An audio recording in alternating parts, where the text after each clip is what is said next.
Hello cabbage శనగపప్పు కూర ఎలా చేయాలో చూద్దాము. క్యాబేజీ అయితే మంచి ఇమ్యూనిటీ బూస్టర్ ఈ కర్రీ అయితే. ఫస్ట్ అయితే నేను ప్యాన్ పెట్టుకున్నాను, ఆయిల్ వేసుకున్నాను, తర్వాత జీలకర్ర వేసుకున్నాను, ఆవాలు వేసుకోవాలి. నెక్స్ట్ అయితే పచ్చిమిర్చి వేసుకోవాలి. ఎక్కువ ఆనియన్ వేసుకుంటే బాగుంటుంది.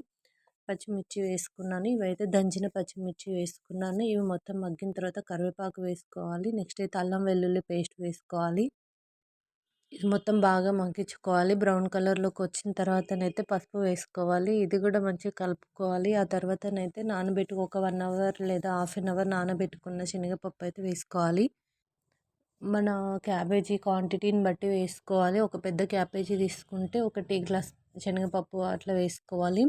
చిన్నదైతే హాఫ్ వేసుకుంటే సరిపోతుంది. ఇదైతే నానబెట్టుకున్నాను ఒక హాఫ్ అన్ అవర్ అయితే వేసుకొని కలుపుకోవాలి. ఇదైతే కొంచెం ఆయిల్లో ఫ్రై అవనివ్వాలి శనగపప్పునైతే.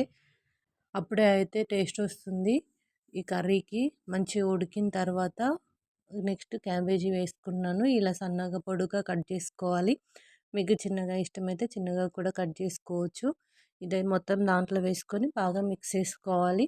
నెక్స్ట్ బాగా కలుపుకొని తర్వాత సాల్ట్ వేసుకోవాలి. ఇంత ఏ మసాలాలు లేకపోయినా ఈ కర్రీ మాత్రం చాలా టేస్టీగా ఉంటుంది. పచ్చిమిర్చి వేస్తున్నాం కాబట్టి ఇంకా టేస్ట్ యాడ్ అవుతుంది. Okay, thank you for watching my channel.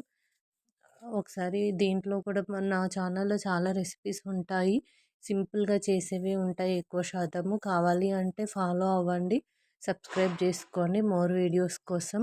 సింపుల్గా ఎవరైనా బ్యాచిలర్స్ కానీ ఎవరైనా చేసుకునే విధంగా ఉంటాయి నా ఛానల్లో అయితే.